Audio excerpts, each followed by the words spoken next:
specifically in Southeast Asia as well. And this is based on the last 5-7 years of our work across these countries, and specifically working with the vulnerable communities in the social sector. So we'll go into the details of how we are imagining this entire tool or a MEL sort of a product. And I'll request Nitish to set the context, and then proceed with the further masterclass overall across the 1 hour. We have about 1 hour time, and we'll take about 30-35 minutes in terms of the presentation, and rest for the larger question and answer for the audience who are joining us today. So over to you, Nitish. Yeah. Thank you. Thanks, Bharat. First, thanks everyone for joining. I hope I'm audible and my voice is clear. Great. Okay. So I'll quickly start with a brief introduction to CMS itself. So we have some external folks as well in the room. So just a quick introduction to CMS. CMS is a social impact firm. We've been in this space for about 30 years or so now. We specialize in monitoring, evaluation, learning, research, and program strategy. And over the last few years, last decades, we have worked closely with governments, donors, foundations, and so on. The core strength that we have as CMS is our ability to combine field understanding with rigorous M&E, so that the programs are not just measured well, but they can also be continuously improved. Within CMS, I lead Catalyst X. So Catalyst X is the technology and the data science division within CMS. So CX came into picture because we saw a shift in what programs needed. Traditional monitoring and evaluations were not able to fulfill certain requirements. Decision makers needed to move faster. We needed forward-looking systems. We needed tools that could support real-time decision-making, predictive modeling, prioritization, and targeted actions, right? The question shifted from what happened to what should we do now? Where should we go next? Where should my resources be allocated? Should I even continue with this program, and so on? So we saw needs move from retrospective evaluations to prospective predictions. Against that kind of a background, we started building a suite of products. These products were largely designed to operate at every part of the lifecycle of a program.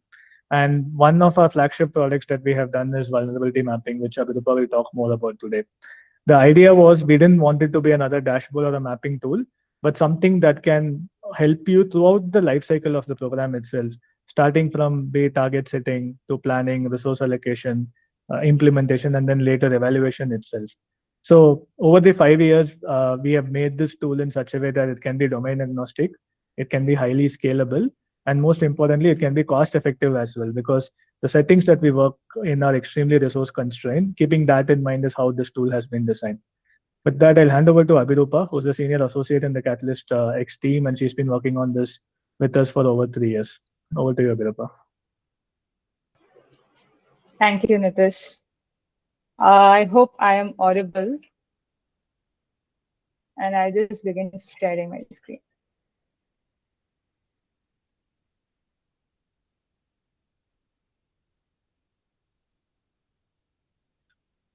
Just let me know when my screen is visible, guys. Yeah, it's on. Please go ahead. Okay. Thank you everyone for joining. I think it was a pretty well introduction that Nitish had given, so I will just start the masterclass right from there. Let me start with a very simple situation, right? Imagine you are a health practitioner and you are working with a district health team in a monsoon-prone district, and now that monsoon is coming, you're working with this team to deal with diseases which are kind of spiking up during this season, right? And every year, some areas in this district report higher dengue, malaria, or some kind of diarrheal diseases. And the team that you're working with has some kind of past data, has reports, and has a lot of field knowledge. But the district is large, and you have limited people, you have limited time, and you have limited budget. That means you won't be able to visit every village or every ward with the same kind of intensity. But you still have to kind of come to a fair decision about where to begin, or which places need more kind of attention, or are there any places which are already showing some kind of problems before it shows up in the official data sets. So that, in a simple way, is what vulnerability mapping kind of tries to answer. And in today's session, I'll try to keep it more or less practical. and not go too much into the theory of it. But we'll talk about what vulnerability mapping as a concept means. Then we'll look at why incorporating a spatial layer to it makes it more usable and scalable. After that, we'll discuss what does even vulnerability mean in different kind of sectors and contexts, right?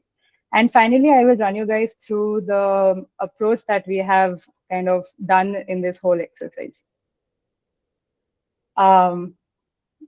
Hopefully that sounds good. Cool. So what is vulnerability mapping as a concept, and why are we talking about it? Why is it needed in this sector? In the simplest form, vulnerability mapping, or VM, because it's quite a mouthful, VM is a way to understand where vulnerability is concentrated in an area, and who are the groups that are most affected by it, and what are the drivers of the vulnerability. Basically, what are the drivers contributing to it?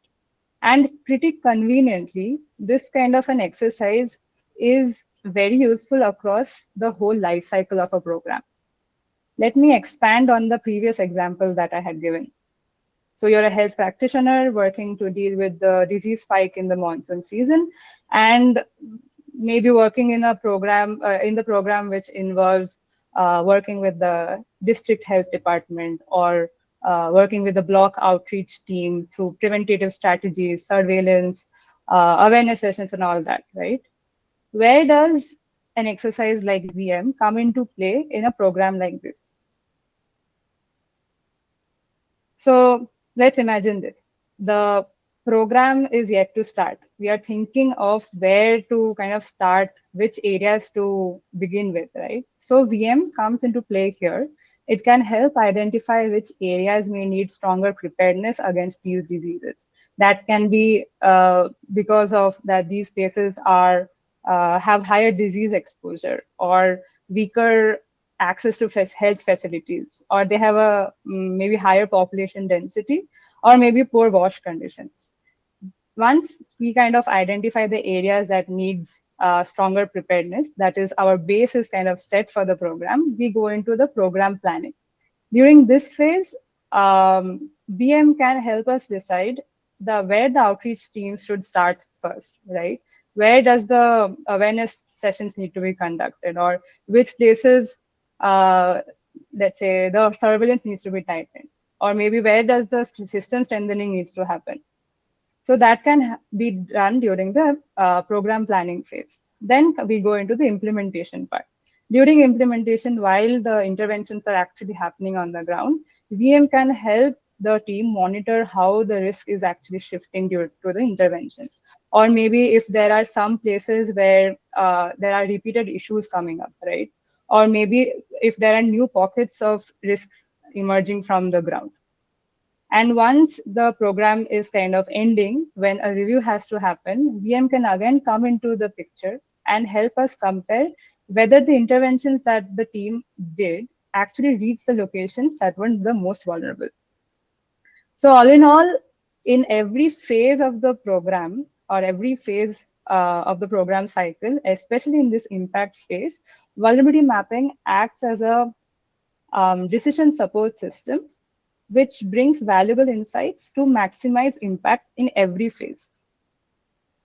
Now, you must be thinking, almost all programs or all program teams have some kind of methodology to identify priority areas, right? So why are we even talking about this? These, let's say they use field assessments, administrative reviews, reported data, program experience, of course, and their local knowledge, which they have gathered over so many years, right? And all of this is very important. But these systems also come with some practical challenges, because let's say field assessments may not cover every location. There might be areas which are really hard to reach. Then evidence may only be there for certain selected geographies. Maybe some risk areas become hidden because the reporting is weak there. Basically, these detailed assessments take time, money, and people, so they also cannot be repeated frequently. So, and it becomes even more difficult because these vulnerabilities are usually spread unevenly in a district. They might be concentrated in a block, in a village, or even smaller pockets in a larger area. And when these pockets also shift over time, these pockets of vulnerabilities also shift over time, maybe because the disease patterns have shifted, or migration has shifted, or maybe a new infrastructure has been developed, right? So how can programs keep a track of that? So what programs need is a more systematic look into this kind of a vulnerability exercise, right? And by systematic, I mean something that is structured, that is scalable, repeatable, and cost effective, to be precise, to look at the whole geography. That is where GIS becomes useful. GIS allows us to bring, GIS in the sense spatial layers, allows us to bring different kinds of geographical data sets or layers, as we call it, into one view. For example, one layer can be about where population is concentrated, right, where people live. Another layer can show us where the services are spread across, where are the facilities on the ground. Another can be where are the hazards coming into the picture, right? And each of these layers tell us one part of the story. When we bring all of these together, and when the vulnerabilities start to overlap, we kind of start to see patterns.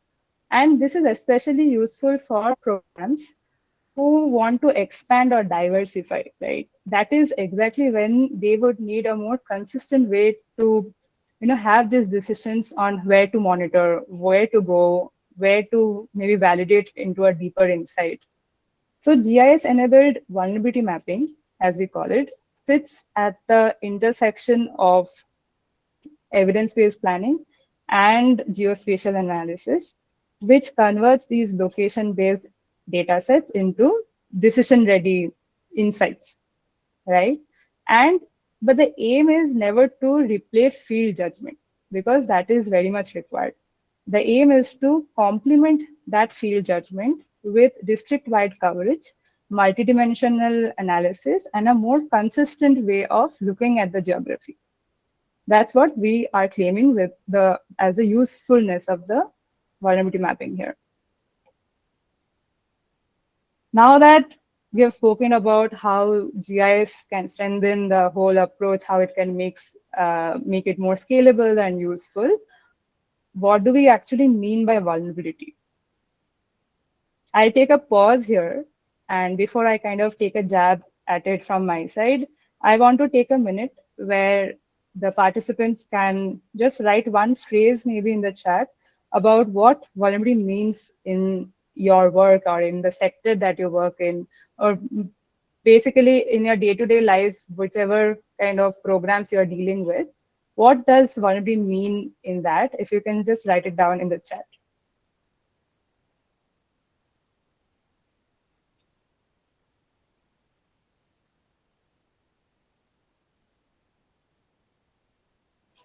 I'll take a minute and try to look at my chat.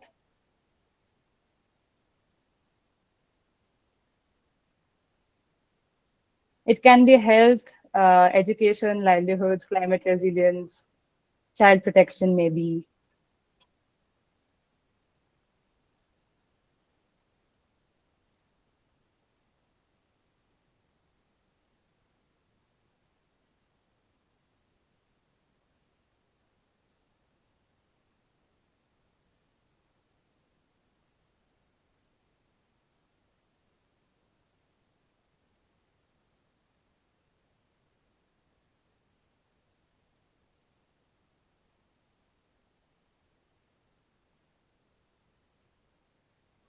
Anyone else on the,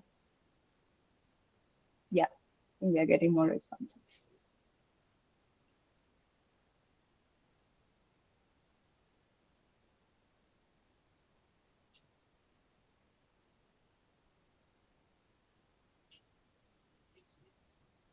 I'll wait for 30 more seconds.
Okay, great. I think we have received quite a few responses. Thank you all for responding. And this is exactly why defining vulnerability map matters, right? You can already see in the chat that people are describing it in a very different way based on the sector that they work. I hope I'm on. Uh, so that basically means vulnerabilities meaning or definition changes sector by sector. Let's take another example. Let's say I think a lot of people were talking about the climate resilience. I saw a few responses. So let's take an example about an area where we are trying to see if it's risk flood risk prone area. Let's say that. Here, let me change my slide. Yeah.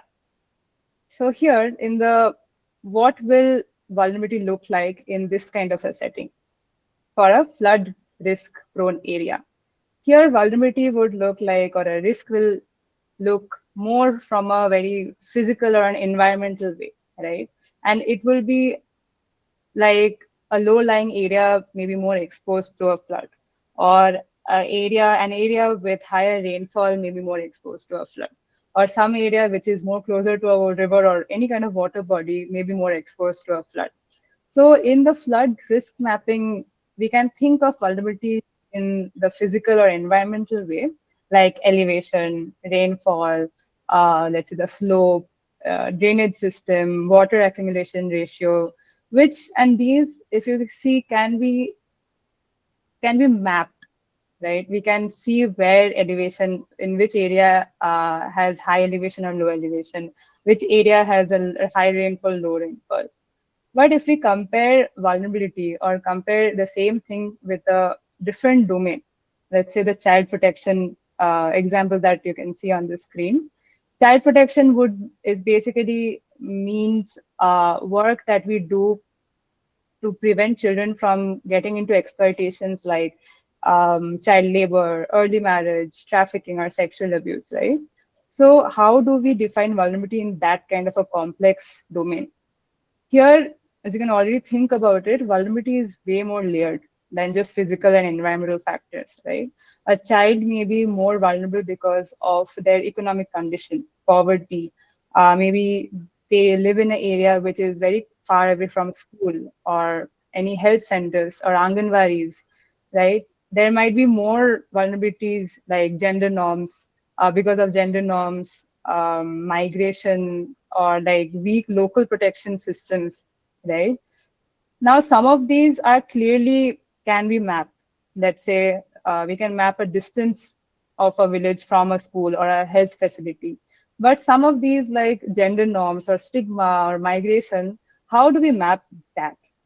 The point that I'm making is to really start, before even starting to map the vulnerabilities on a surface or a map, basically, we really need to understand or have a deep understanding of what vulnerability means in that sector. We need to ask, what does vulnerability mean? What are the drivers? Who are the people getting affected? From the drivers, are there actually which are the drivers that can be mapped, and which might need more of a field knowledge or more qualitative validation?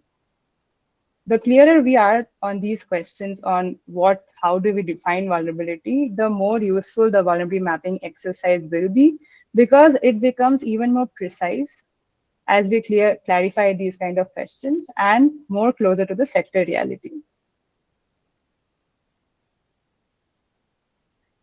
Now, with that framing in mind, I will jump into the methodology real quick. Let me just change my screen.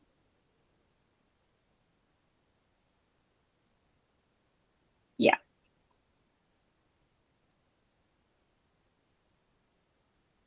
Okay. So as we were saying, we start with the decision. We don't directly jump into the map, of course. We start with the decision where we are defining what are we trying to support here? Which phase of the program are we trying to support? Are we trying to plan preparedness? Are we trying to identify geographies for, let's say, a deeper assessment? Are we kind of monitoring a whole program, or are we prioritizing some services? This matters because the map is eventually built for a decision, right? It is a decision support system and not just a visualization. So if we have the framing right from the first into why we are doing this kind of an exercise, it will get us better insights. Then, of course, is the defining the geography and scale. Where do we want to have this exercise? Is it at a district level, the block level, the ward level, village level, or even like a smaller pockets like some settlements or catchment areas, right? This basically defines what kind of data sets we would require. How do we kind of think on the drivers that we have that influence at the district level, block level, or village level. Once that is done, we come into the indicators, where once the vulnerability is defined and we know what kind of drivers they are, we have to see how we can turn them into spatial indicators, right? As we were talking in the flood risk example, this may include things like high or low elevation, high or low rainfall, distance from water bodies, then the drainage pattern, slope, and all that, right? While in the child protection example, indicators may be very different, and we have to look into, let's say, access to schools or services, but also to capture the other kinds of indicators, let's say the economic development. How do we even do that? How do we translate that into spatial indicators?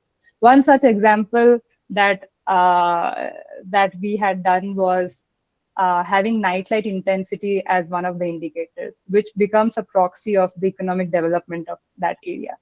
So in that way, whatever is available to us, we should not think about, start from what data is available to us, but we should start from defining the vulnerabilities and try to have proxies that define them, kind of map to them. So that was the third step, where we are turning drivers into spatial indicators. Step 4 is where we bring all these spatial evidences into a usable form, right? Now, as we were saying, there are we can classify the evidence or the data that we have here into two kinds of forms, right? One which can be pointed, which we can pinpoint on a map, let's say the health facilities, the schools, the different infrastructures, the service facilities, let's say the roads and the transport system. But then there are some other continuous data like the rainfall, which you really can't pinpoint.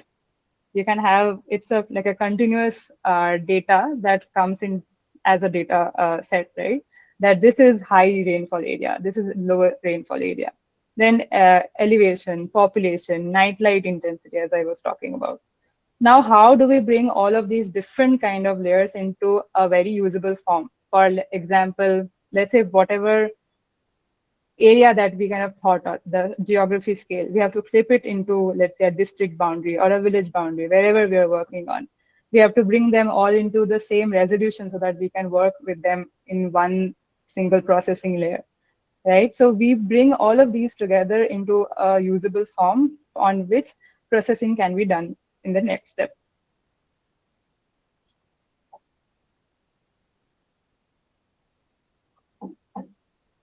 Step 5 is where we actually start thinking about how vulnerabilities kind of come into play. Like how do we kind of categorize it? So here, once we have processed the layers into more usable format, we convert it into meaningful categories.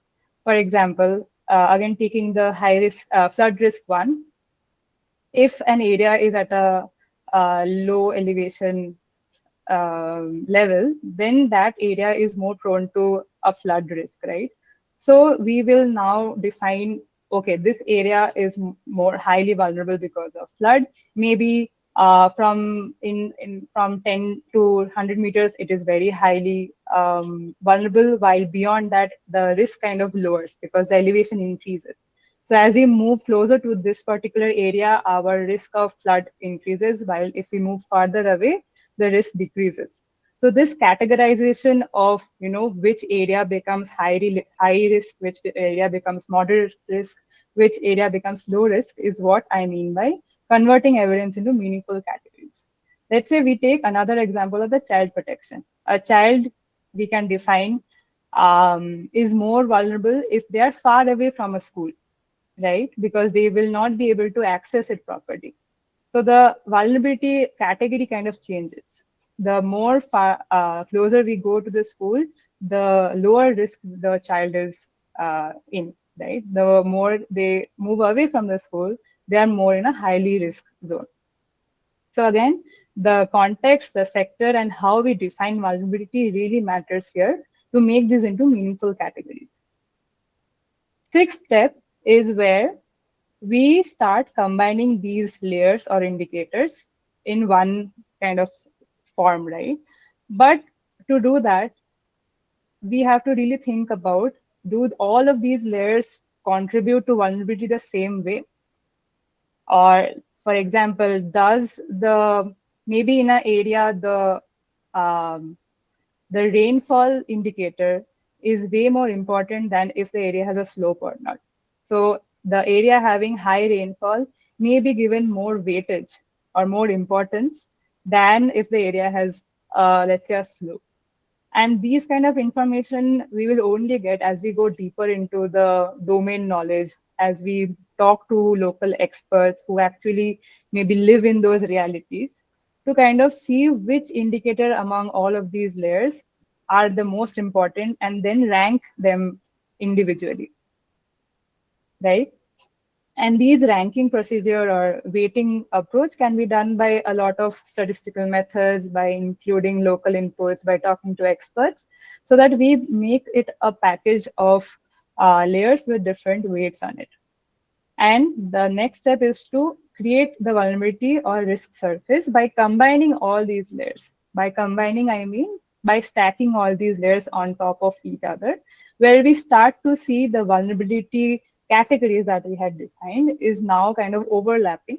And we then start to see patterns about, okay, actually in this area, this pocket looks like it is highly vulnerable because of the layers that are beneath it, right? If you see just like an illustration over here, these are the different layers, the access, exposure, hazard, population. And once they are stacked over each other, once they're combined, it kind of shows like this, where each of these, let's say, boxes, or we'll call it pixels, because that's how the surface of that we, or the layer that we deal with in GIS works. So these, each pixel is marked as high or low.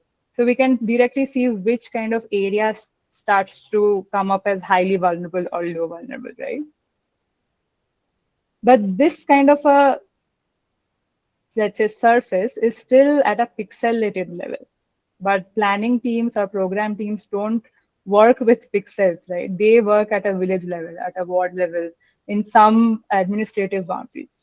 So to kind of translate what we had, the visualization, into a more planning tools, we have to overlap the administrative boundaries, let's say a district boundary or a village boundary, so that we can see on top of that visualization layer which villages start to become, okay, this village is highly vulnerable or this village is kind of low vulnerable. So the program team also has the insights that they need to start implementing or planning their program. And this also includes, let's say, if we want to go even more deeper into the insights, right? If we want to kind of estimate, okay, this village looks highly vulnerable, maybe because it has the highest majority of high vulnerable pixels. What is the population in it? We can have estimates through different data sources that is available right now, and estimate the population in that village. We can also go into where does the settlements actually concentrate in those villages, so that the planning team even has that kind of an insight. When they're going on the field, they will know which settlement they have to go, right? And the last step is, of course, to validate with the people who are on the ground. The exercise does not end when we are done making a map, right?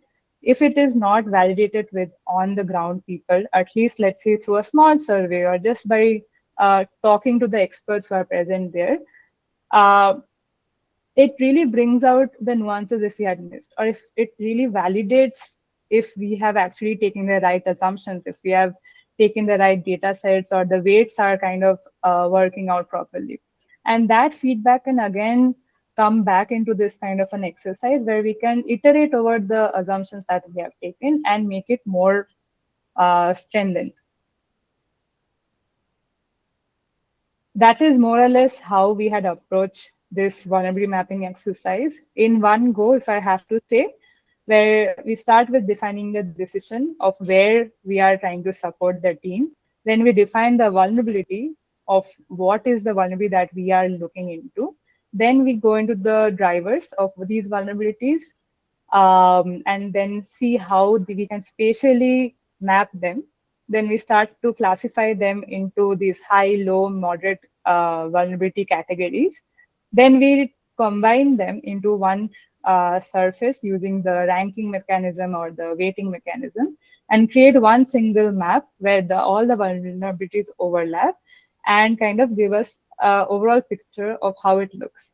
Then we summarize that for planning by overlapping the administrative boundaries, be it the village level or a district level. And then we do a validation on the ground, maybe with a small kind of a survey, interview, or whatever way, right? That's how we are made the whole vulnerability mapping using GIS workflow.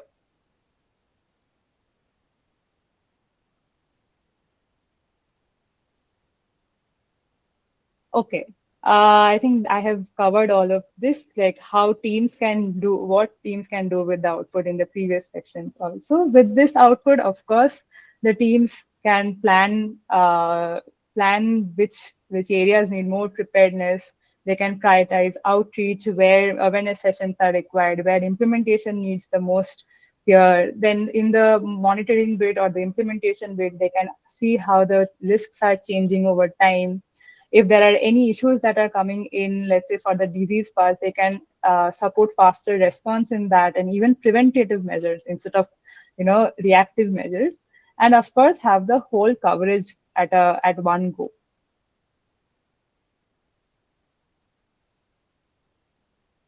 That is more or less what I had planned for this session. What I want to close by is saying the same thing that I started with, that vulnerability mapping helps program understand where vulnerability is concentrated, what may be driving it, and where preventative action may be needed, right? And the map that we create in this exercise is not the final answer. It is where we start from for our program to be better, plan better, prioritize better, and basically take better decisions. Okay, I think we are right on time. We'll take the next 20 minutes for the Q&A session.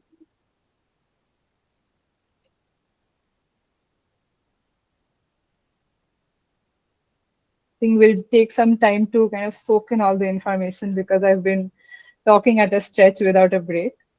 But yeah, we'll open up the platform for any kind of questions. You can also write in the chat if needed.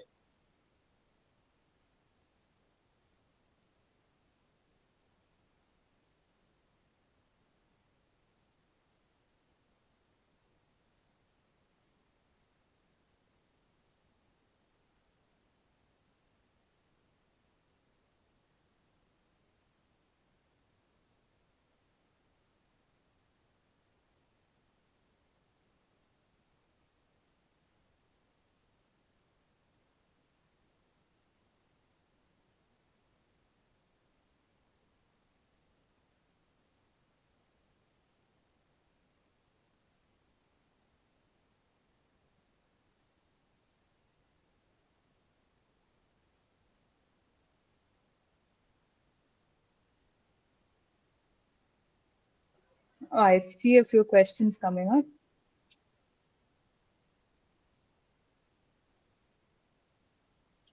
I'll start with the first question over here. Maybe Nitish and Prerak, you can come into the later bits of it. So one question has come about how is the weightage on the vulnerability indicators decided? So as I said, there are a few statistical methods. We usually, because there's indicators that we kind of narrowed down to understand which is important compared to the other. There are few methods like pairwise ranking, where each of these indicators are ranked against each other, and these weightages are usually set by the local experts, right? Because although we are evaluating a program, or we are in the program, the main knowledge that we feel will be with the experts, where they can only say, you know what, as I was saying, rainfall contributes more than just the slope over here. Even if the slope is, let's say, normal, the heavy rainfall is way more important for the flood to come. So that weightage is mainly derived from local knowledge and then fed into like a statistical model, which can rank it against the other indicators that the system has. Does that answer your question, Shomi? Yes.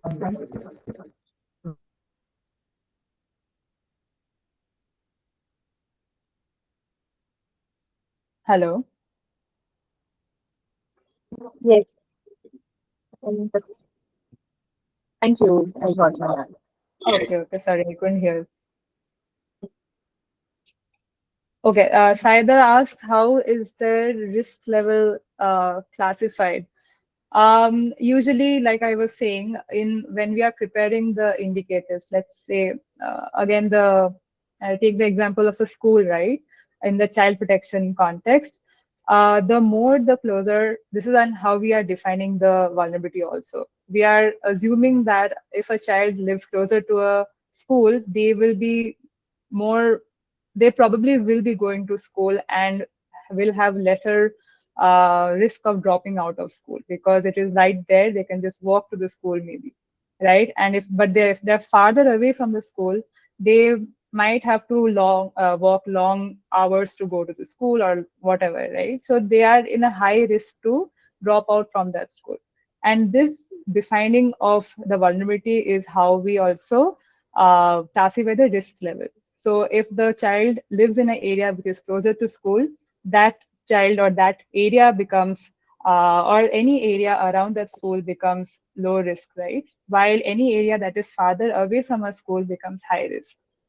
There are more nuances into how we kind of mark the buffers. Basically, let's say from 0 to 100 meters of the school, we are classifying it as a low risk area, while beyond 100 meters, it can be a moderate risk area, or even let's say 5 kilometers away from the school can be a high risk area.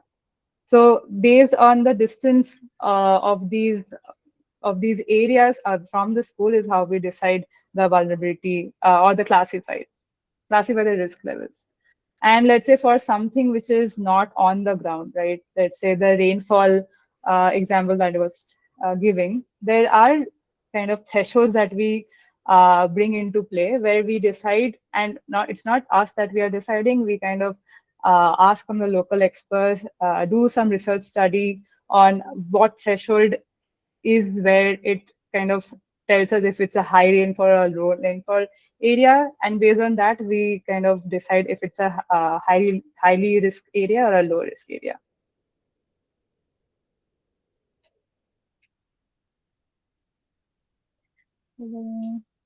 I think I can take the next question from Yeah. Melvin. Yeah, so Melvin, like I think at the source itself, we use quite a lot of AI as of now. For example, the GIS images, the GIS, layer that Abhirupa spoke about. I'll give you in the context of, let's say, disease prediction. Based on the GIS layer, we are able to see vegetation necessarily, right? What pockets of it, for example, paddy fields, we see can spread certain infectious diseases more. Now, to know that there is a paddy field there, we use quite a bit of AI and ML models, which looks at the pixel level and kind of evaluates that this is actually a paddy field and so on. That is one. Second is we use a lot of secondary sources, which Birbol has spoken about. One of the things that we do is we look at articles. Again, I'm talking in the context of health, with infectious diseases being spread. You see a lot of news articles about mystery illnesses and so on in the nearby area, and you know that this area is prone to certain kind of infectious disease. So for that, again, we use AI to source those articles, synthesize them, understand them, draw certain signals from them. That goes as an input to the model itself as a whole. So, Saida, for one factor that you have mentioned, let's say child lives far away. This is one example that Abhirupa is giving, but how it works is you have a composite of these factors coming together. Now, how these factors comes together, based on different contexts, different vulnerability models are used. In some cases, these are AI-driven models where it learns from past data itself and builds a score. The current models that we have in Meghalaya, for example, is based on historical data where we understand, okay, these are the factors, how they combine together to determine vulnerability. In case of child protection, it is based on lived experiences by speaking to partners and agencies that work there, where we decide, okay, these are the kind of factors that drive behavior. It is never one factor. It is a combination of multiple factors work coming together. Parts of different factors are used in ML models sometimes. It largely depends on the context. So how you define high risk, low risk, and medium risk will depend on your use case and the stage of the process you are in, and also the kind of data sets you are using. So Melvin's question again is important in terms of compromising data quality. So in cases where we know that the source itself is not of good quality or so, we avoid using AI or ML simply because we know the what you're getting as an output will not be good enough. We also avoid using if the size of the data is not large enough. But let's say in those cases, we rely on more, simpler statistical techniques, expert opinions, particularly processes where we can use multiple weighted inputs coming from a whole set of experts and so on, right? It's very contextual to particular use cases. But once we have done enough of those over the last 5 years, like I was saying in the beginning of the call, we are able to come up with rules and thresholds that are generalizable across domains and sectors, which is where we have kind of reached over the last 5 years. Obviously, next question from Priyanshi. Yeah, that's a great point, Priyanshi. That's a very big question. See, one of the things is certain things don't change quite a lot. For example, let us say you're talking about land use and land coverage, vegetation, and so on. We are using 2024 vegetation data to do a model in 2026. It's not going to change a lot. Let's say demographic data, if you're using from 2011, of course, it's a big problem because 2011 to now things would have changed a lot. If you're using 2021, let's say, census data and you're doing it in 2024, what you do is you do some kind of adjustments in projections. There are a lot of public sources of data that are available, which gives you a sense of how populations are projected to increase, how are migration patterns affecting this, and so on. We incorporate those so that the layers become comparable. It depends on the kind of data sets. However, let us say if I use climate or weather data from 2021 to predict 2026, that's clearly not going to work out, right? Similarly, disease incidence data, if I use from 2022 for 2026, it's not going to work out. So based on the kind of data sets, cases where there is a gap, we try to model it, predict it so that we use a more, realistic one closer to reality. And other cases, we just discard it for that use case. I remember there was a use case where we had disease data till 2023, but we were asked to model in 2026. We said it's not going to be possible here because climate patterns have changed so much that disease incidence will have changed quite a lot. It's just not going to work out. I hope that answers.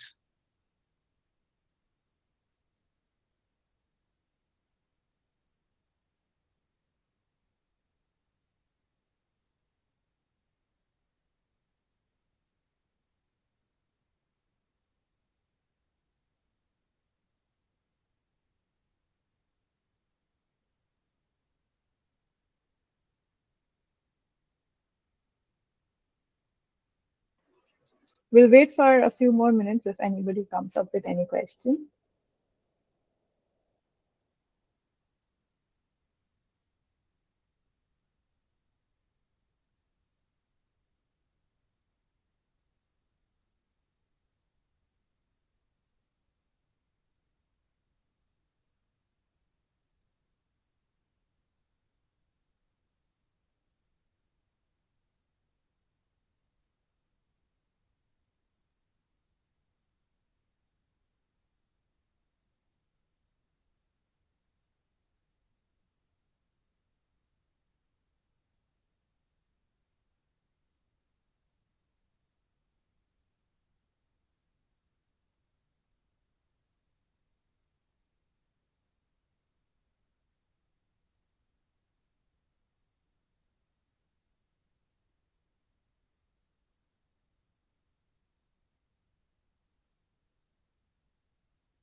Yes, Sahil, you have a question? Please go ahead. Yes, Abhirupha can showcase one of the slides. I think it was in slide. I want to see that pixelated graph. One sec. Oh, the pixel graph in this other one. This one. No. Yeah, this one. Okay, so I want to know like how, like what is this exactly? Means you said there are low is blue, means smart yellow, but what does it show? Like what is the medium in this case? Like is it the access? Is it the exposure? Is it the hazard? Or is it, so means what does it signify mostly? So in this step, Sahil, we were talking about how all of these different layers, right? So access to something, exposure to hazards, or let's say some other things, or the population density, these are all individual layers, right? That we were working with till the previous step. In this step, what we are trying to do is to combine all of these layers into one composite layers. Basically, stack all of these layers with their own weightage that we were talking about into one risk surface or a vulnerability surface, which gives us one map where we will not be able to distinguish the layers into different, like each of one of them, but the output will be one single layer where all the vulnerability categories that we had defined for each of these layers kind of gets overlapped and into one composite form. That is, it's still an illustration that I have put it over here, but the right hand side graph or pixelated image that you see is the composite layer of all that is coming from all of these layers together. And the different colors basically shows us the pattern once we overlap all of these layers, how it is coming in terms of a final layer, which are the pixels which come as low, which are the pixels which is coming as a medium risk, and which are the pixels which are coming as high risk.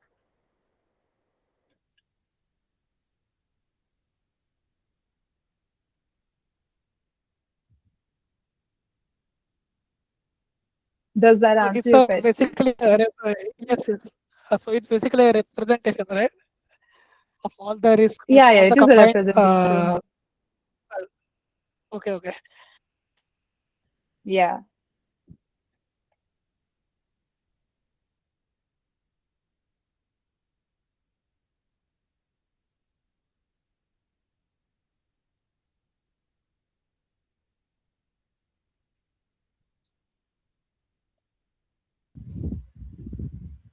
Yeah. Do we have any more questions from the participants?